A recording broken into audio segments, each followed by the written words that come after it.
টির বিভিন্ন important question, যে কোশ্চেনগুলো মূলত এসছে সেট থেকে নেওয়া, বিভিন্ন সেটের কোশ্চেন থেকে, বিভিন্ন ইয়ারের সেটের কোশ্চেন থেকে আমরা আলোচনা করছি আজকের মূলত ইউনিট 1 ফিলোজফি পেপারে ইউনিট 1 যে বুলেট 1 আছে সেখান থেকে। আমাদের প্রথম প্রশ্ন হচ্ছে যে বাস্তব কোন দুটি দর্শনের সমন্বয়, যে বাস্তব কোন দুটি দর্শনের সমন্বয়।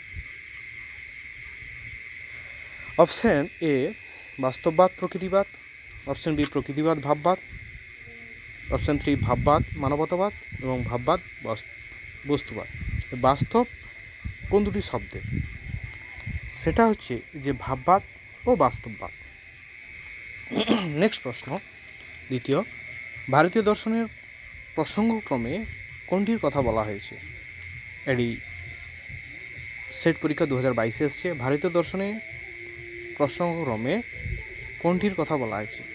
অনুভব, প্রতিনিধি জ্ঞান, বিকল্প না বৈধ জ্ঞান। ভারতীয় দর্শন সবসময় বলে থাকে ভ্যালিড নলেজ। নেক্সট আমরা দেখে নেব যে প্রয়োগবাদ বিশ্বাস করে চেঞ্জ ভ্যালুর উপর, পার্মানেন্ট ভ্যালুর উপর না সোশ্যাল ভ্যালুর উপর। প্রয়োগবাদ সর্বদা বিশ্বাস করে থাকে কীরকম ভ্যালুর উপর, কোন ভ্যালুর উপর বেশি গুরুত্ব আরোপ করে, সেটা হচ্ছে আমাদের কাছে option B changing value.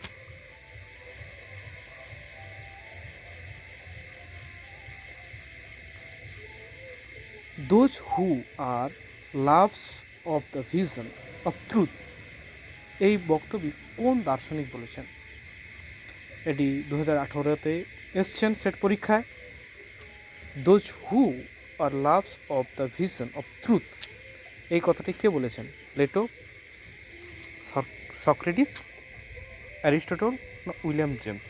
Option হচ্ছে প্লেটো। নেক্সট 5 নম্বর প্রশ্ন, দর্শনের কোন শাখাটি অভিজ্ঞতার পুনর্গঠনের উপর জোর দেয়? দর্শনের কোন শাখাটি অভিজ্ঞতার পুনর্দর্শনের উপর জোর দেয়? অপশন এ ভাববাদ, অপশন বি বস্তুবাদ, অপশন সি প্রয়োগবাদ, অপশন ডি প্রকৃতিবাদ। অভিজ্ঞতার ওপর গুরুত্ব আরোপ করে সর্বদা প্রয়োগবাদী দর্শন বা প্রাগমাটিজম। নেক্সট প্রশ্ন, authenticity as an aim of education কোন দর্শনে বলা হয়েছে? Authenticity as an aim of education, এটা বলা হয়েছে কোন দর্শনে? প্রয়োগবাদ, মার্ক্সবাদ, অস্তিত্ববাদ না বাস্তববাদ। এখানে উত্তর হচ্ছে অস্তিত্ববাদ। সর্বদা অথেন্টিসিটির কথা বলেছে।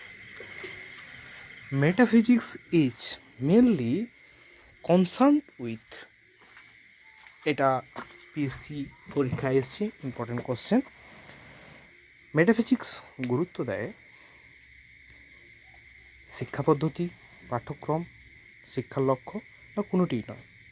এখানে উত্তর কোনোটিই নয়। মেটাফিজিক্স মূলত গুরুত্ব দেয় কোনোটিই নয়। যদি আপনারা এর উত্তর দেখতে চান তা আমি দেখিয়ে দিচ্ছি। Metaphysics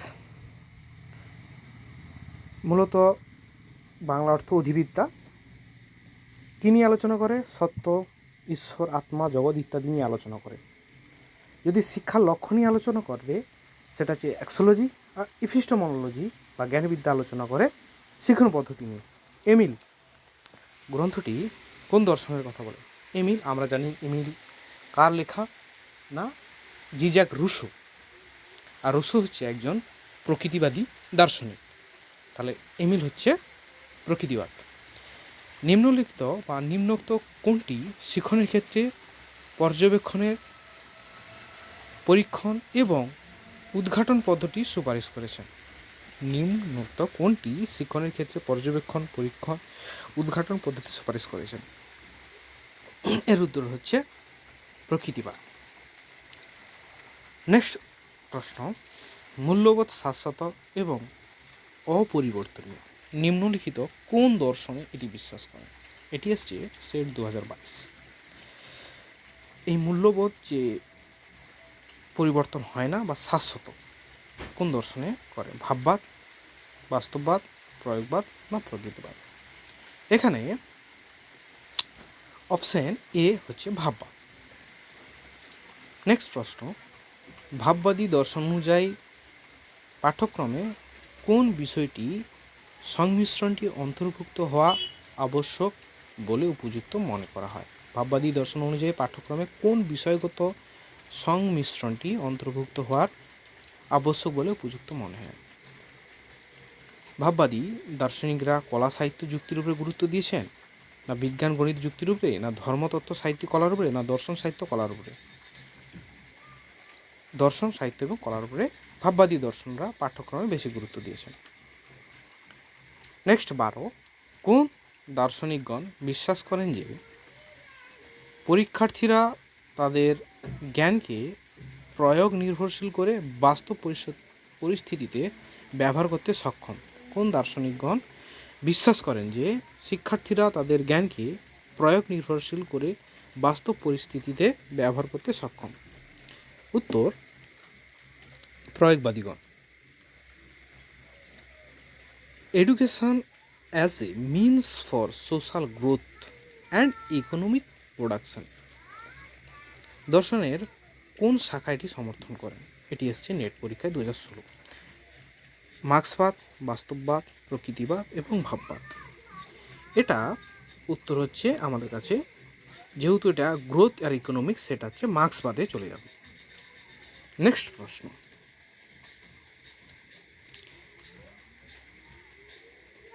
honestly is the best policy. আমাদের প্রচলিত একটা কথা যে অনেস্টলি ইজ বেস্ট পলিসি, এর কোন দর্শন শাখার সঙ্গে যুক্ত? প্রকৃতিবাদ, ভাববাদ, বাস্তববাদ, প্রয়োগবাদ? এটি মূলত যুক্ত, যে honestly is the best policy, তা হল প্রয়োগবাদ। দর্শনের শাখারূপে তত্ত্ববিদ্যা বা অন্টোলজি নিম্নলিখিত কোন তত্ত্বটি আলোচনা করে? দর্শনের শাখারূপে অন্টোলজি বা তত্ত্ববিদ্যা নিম্নলিখিত কোন তত্ত্বটি আলোচনা করে? নলেজ, ব্রিং অ্যান্ড দেওয়ার রিলেশন, সত্তা এবং তাদের সম্পর্ক, ভ্যালু না ক্রিয়েশন? এখানে অন্টোলজি দেখি, তাহলে আমাদের সত্তা এবং তার সম্পর্ক, ব্রিং অ্যান্ড দেয়ার রিলেশন। শিক্ষার মূল্যের অর্থ হলো, এটা PSCSI এর পরীক্ষায় দিয়েছিল 2009 সালে। শিক্ষার মূল্যের অর্থ হলো নৈতিক ধারণা, ধর্ম, সার্থকতা, কষ্ট। শিক্ষার যে মূল্য কার উপরে নির্ভর করছে? না সার্থকতার উপরে নির্ভর করছে, ধর্ম, নৈতিক বা কষ্টের উপরে নির্ভরশীল করে না। তাহলে অপশন হচ্ছে সার্থকতা। ভারতীয় দর্শনের প্রেক্ষাপটে বৌদ্ধ জ্ঞান নিম্নোক্ত কোনটির সঙ্গে সম্পর্কযুক্ত? ভারতীয় দর্শনে প্রেক্ষাপটে বৌদ্ধ জ্ঞান বা ভ্যালিড নলেজ কোন দর্শনের সঙ্গে সম্পর্কযুক্ত? আমরা জানি যে প্রমা হচ্ছে আমাদের কাছে ভ্যালিড নলেজ বা জ্ঞান। নেক্সট প্রশ্ন, অধিবিদ্যার বিষয় প্রশ্নগুলি আলোচনা করো। অধিবিদ্যা বা মেটাফিজিক্স। অপশন এ কসমোলজিক্যাল বা বিশ্বতত্ত্ব পরিপ্রেক্ষিত, ধর্ম বিষয়ে প্রেক্ষিত, নিত্য বিষয়ে পরিপ্রেক্ষিত, সবকটি সত্য। অর্থাৎ অধিবিদ্যা আলোচনা করে সেটা হচ্ছে সবকটি, বিশ্বতত্ত্ব, ধর্ম এবং। নেক্সট প্রশ্ন, what is the nature of the question and what is earth teaching, এটা দিল্লি এন্ট্রান্স পরীক্ষায় দিয়েছে। হোয়াট ইজ দ্য নেচার, এই যে প্রকৃতি, and the what is the earth teaching, যে প্রকৃতিতে যে নেচার, যে সব কিছু আমাদের নেচার বলে দেবে, এইটা মূলত রিলেটেড করছে নীতিবিদ্যার উপরে, যে প্রকৃতি তোমাকে শিক্ষা দেবে। এই যে প্রশ্ন চিহ্নটা, এটা হচ্ছে নীতিবিদ্যার অংশ। কোন দর্শন শাখা বিশ্বের কোনো সর্বোচ্চ মূল্যবোধে বিশ্বাস করে না? কোন দর্শন শাখা বিশ্বের কোনো সর্বোচ্চ মূল্যবোধে বিশ্বাস করে না? এটা সেট পরীক্ষা দিয়েছে 2020 সালে। এর উত্তর হচ্ছে আমাদের কাছে প্রয়োগবাদ। বয়স্তর অনুযায়ী কে প্রথম শিক্ষার লক্ষ্যের কথা বলেন? বয়স্তর অনুযায়ী কে প্রথম শিক্ষা তত্ত্বের কথা? বয়স্তরের শিক্ষা তত্ত্বের কথা আমরা সবাই জানি যে রুশো বলেছেন। নেক্সট প্রশ্ন আমাদের কাছে,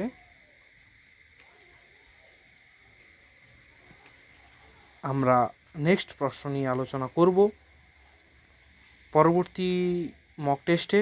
আজকের আমাদের কাছে গুরুত্বপূর্ণ প্রশ্ন এই 21টি কমপ্লিট করা হলো। আপনারা যদি মক টেস্ট ভালো লেগে থাকে তাহলে অবশ্যই বন্ধুবান্ধবের মধ্যে শেয়ার করবেন, এবং প্রতিনিয়ত মক টেস্টে আপনারা জয়েন করুন, ভিডিও দেখুন, ভালো লাগলে বন্ধুবান্ধবদের মধ্যে শেয়ার করুন। ধীরে ধীরে আপনাদের নলেজ সাবজেক্ট সম্পর্কে ইনক্রিজ করতে থাকুন। কখন ইউপিএসসি ধাঁচে যদি পরীক্ষা হয় তাহলে আপনাদের সাবজেক্টের যথেষ্ট ভিত তৈরি করবে এই মক টেস্টগুলি। প্রতিনিয়ত মক টেস্ট বিভিন্ন সাবজেক্টে এই ইউটিউব চ্যানেলে থাকবে। বিভিন্ন সেটের কোশ্চেন হতে পারে, বিভিন্ন স্টেটের এসএলএসটি কোশ্চেন হতে পারে। তাই অবশ্যই আপনাদের বলবো চ্যানেলটিকে সাবস্ক্রাইব করবেন, এবং যদি কোনো প্রশ্নের ভুল থাকে তাহলে অবশ্যই তা কমেন্টে জানাবেন। অসংখ্য ধন্যবাদ আপনারা পার্টিসিপেট করার জন্য।